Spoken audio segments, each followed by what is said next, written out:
Hello, everybody. Was that it? Yeah. Sure. Hey, everybody. No, Well, I already said hello. I just said hey, everybody, Oh, too. boy. All right. I'm Evan. This is my dad, Freedom. And where are we? I don't remember. All right, we're just being silly now. Welcome back, everybody. This is Generation Viewpoint, and we are so glad to have you guys here with us. And I tell you what, man, I laugh every time we hit that button and say, let's go. It's just, I don't know what about it. That's kind of funny. So, but It's here me. we are. It's me, Dad. It is you. You're Yeah, funny? I'm funny. You're funny. So here's a question for you. Okay. All right. You've been running, right? I have been running. And you've been building your running, and you're doing, more than a mile, 2 mile, whatever it is that you do. I have an honest. I don't run. Okay. Yeah. And when I've tried to run, it's painful. Okay. Mm-hmm. I wish whatever. I was about to say I wish I could run it. I honestly I don't. I don't wish that I could run at all. Not at all. So I have to ask you, what is it about running that people enjoy? Because I just don't get it. I don't. I honestly, I just don't get it. To be completely honest with you, neither do I, because it sucks. So why do you do it then? I don't know. I mean, I started running because I watch a vlogger on YouTube, and he has run like over 100 marathons or something like that. Okay. And when I was younger, I always thought that running a marathon would be really cool. Yeah, that would be cool. So I was like, yeah, you know what? I'm going to start training for a marathon. And I'm completely out of shape. I ran a mile in, I think it was a pace of like 12 minutes. Yeah. The first time I did it, like it was just awful. No, I'm not a runner. I don't know what good and bad times are, but that sounds terrible. Yeah, it does. Okay. I like Olympic runners run a mile in 4 minutes. What? Under 4 minutes. Oh my word, that's crazy. So like, yeah. But I started running, and ever since I started running, like I'll just be sitting somewhere. As soon as I sit down, I'm like, okay, I need to get up and move. Like I just get antsy, and I feel like I have to be active and go for a run. Yeah.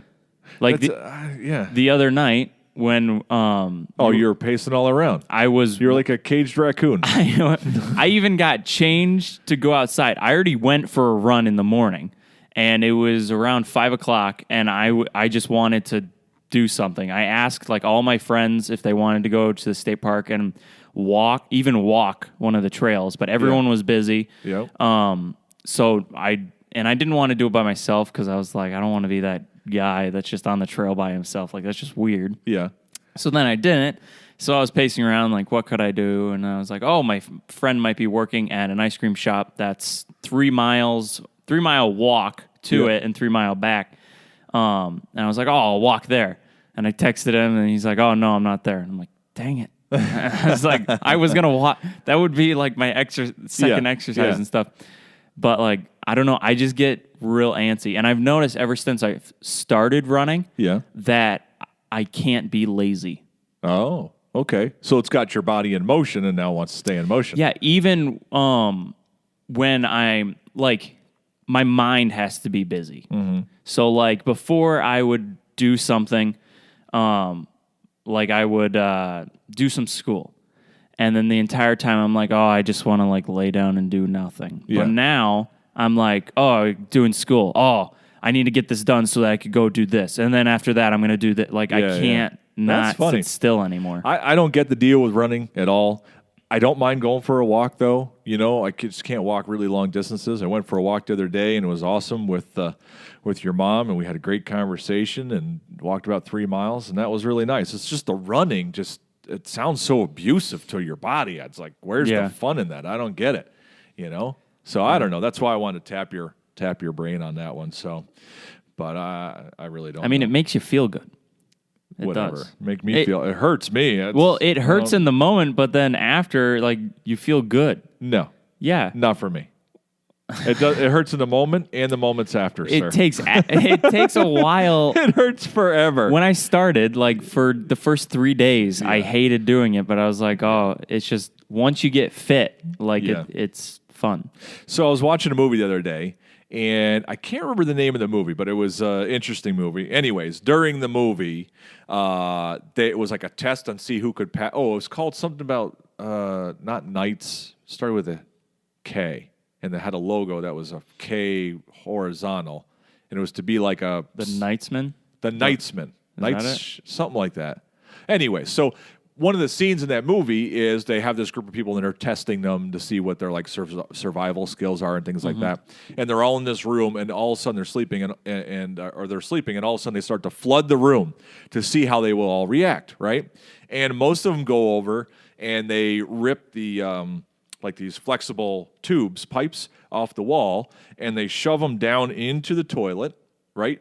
And they go through the trap of the toilet, because on the other side of that trap is air, because the water won't go through that trap inside of a toilet. And so that was one of the things that they said, is that there's always air if you can get a hose through that thing. So I was thinking, that's a survival skill that I'll never need, because I'll never be in a flooded bathroom where I need to shove a hose down a toilet. But what survival skills do you or I or anyone out there have that are really survival skills? Right? Yeah. Like everything out there that's created, right, has a survival skill to it. You know, like a bee has a stinger, right? That's part of its protection mechanism. I don't know. I mean, you think about it. There's all kinds of geese, when they're laying on the eggs in our backyard, they lay really flat when they're laying on the eggs, like so flat you can't even see them. And that's a survival skill, so that they're not seen and animals don't come and eat them and eat their babies, right?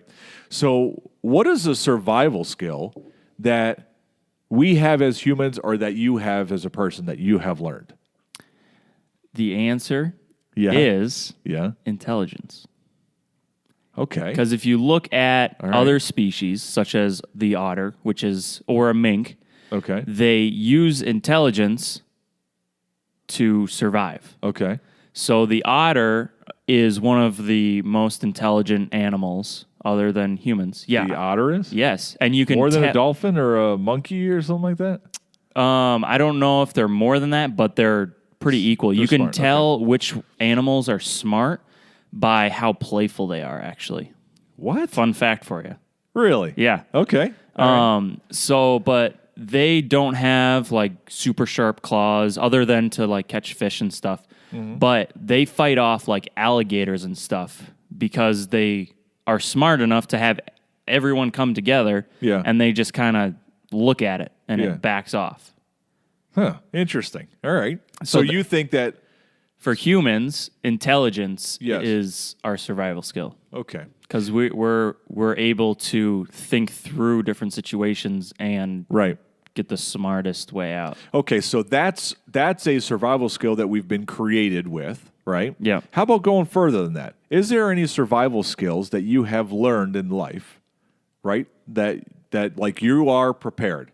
So an example would be like what's that movie with not Pretty Woman, Sandra Bullock, and she's the policeman in the beauty contest thing, and she teaches that self-protection thing on the stage as her pageant. Yeah, I don't remember what that's you know called, what I'm but talking I know about, what you're talking about, right? Yeah. So that's a survival skill, right? She teaches to kick him in the instep groin Templar or whatever. I don't remember what it was, right? But that's a survival skill that she has learned and she taught. Yeah. So do you have anything like that where you've been taught a survival skill? Like if this happens, this is what you do. Or this is how you make fire. Or this is how you whatever. I know how to make fire. I know how to make rope out of trees. Okay. So then out of the rope that I make out of trees, I can make rafts. I can make teepees. Yeah. Fishing line. Fishing line. I'm pretty impressed, I got to tell you. Wow, that's pretty cool. I don't think I was trying to think about this, and I don't think I have a survival skill. I'm not sure that I do. I learned all those from watching TV. Yes? So people that say TV doesn't help you, oh, no. It does. That's crazy. Right now, every parent out there, their eyes are going, oh, good grief. Oh, boy. Whatever. The next thing you'll say is YouTube is good for you as well. Oh, my gosh. YouTube is amazing for you. Oh, my goodness. Actually, I am subscribed to, I think, 3 different educational channels that teach you about Two of them are about science, and one of them is about history. Very interesting. I like that stuff. Yeah. I do. I think it's really cool. We watched something the other night that was pretty awesome. All right, so here's the question. How well, and this is a question, this is an all play, as they say in Trivial Pursuit. This is for all of us. Everybody who's listening and watching right now, I want you to listen to this question. I want you to soak it in for a moment and be very honest with yourself, okay? But I want to ask you this question, Evan, though, okay? Okay. How well do you take criticism? I used to take it really, really well. Okay. Now, Yeah. not as much. Not very good. Unless I know the person knows what they're talking about. Okay. Oh, all right. So that's a qualifier. All right. That somebody has knowledge in the subject matter that they're criticizing you in. It would probably also have to do with how they do it as well, right? Mean-hearted. Like even somebody who knew exactly what they were talking about, if they were a jerk about it, you'd be right? Mm-hmm. I was thinking about this because you're going to go embark on your mission, right, of what it is that you're going to do with the rest of your life, which is awesome because it's wide open. You are talented at so many different things.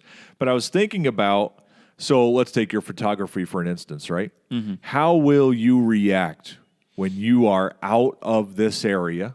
You're in a new place, right? Kind of out on your own, right? No nest where there's a lot of comfort and all these people around you. And somebody in the business of photography, this is just an example, says, you know what? Yeah, you're really not that good. How will you respond to the critique and the criticism from somebody else? And that's the question. I feel like I would be like, oh, okay. What do you think is wrong with it? Yeah. And they would and then I would work at it. And then you work at it. Okay. And I think this is a great question for all of us listening right now, because criticism is very hard to take. Yeah. It catches us at a wrong moment, or even in our best moments. You know, it has to do with our pride and our ego and our confidence and all these different things. And it's really hard. You know, there's times when I've been criticized that I don't, right then I kind of just go quiet and shut down because I really can't react because I know I'll react wrong. Mm. And by the next day that I've thought it through, I can see what it was that they were telling me, and then I can react in an appropriate way. Yeah. You know, but sometimes the initial response is not very good to criticism, you know? And of course, I mean, I think you hit a qualifier that, one, do they know what they're talking about, right? I think the second one that you didn't mention, though, that I think we could point out is, do they really care about us, right? Yeah. Because if they care about us and we know they care about us, criticism probably hurts a little bit more because that means they know us pretty well, but we take it in better stride because they know they care and they're trying to help us. Yeah. You know what I'm saying? So there was I got taught this a long time ago, years ago, and I should write this down somewhere because I totally forgot about this, is they were saying that what they taught was if you know somebody who could do better, right? And it's hard to come. So let's say there's something in your life that you could do better. It's hard for me or somebody to come and say, Evan, you should do this because it would be better, or you're not very good at this, because that would be criticism and that would hurt. But one way to talk to somebody and ask them would be like this: Evan, if there was something that I've observed that I could tell you that would help you be better in such and such area, would you want me to tell you about it? That gives you the permit. That puts you in the control seat to say, no, I don't want to know. Yeah. Or yes, and you're giving me permission now to tell you, instead of me just telling you whatever it is I want to say. You should remember that. It's a very important little tip on how to communicate with people, is give them the option. And when they say yes, they've invited you to give them appropriate criticism to make them better. Pretty cool, right? Yeah. Isn't that a neat little thing? Yeah. I don't know. I thought it was a neat little ditty. So, but I think we all can get better at handling criticism along the way. So, But we are hitting 15 minutes already. I can't even believe it, man. The time just goes so fast. So, all right. One last question. I have to ask you. I don't care. We're at 15 minutes already. What event in the past do you wish you could have witnessed? Oh, one that I haven't witnessed. You haven't, right? It's in the past. You wish you could have been there. You wish you could have saw it in real life action. Is there an event?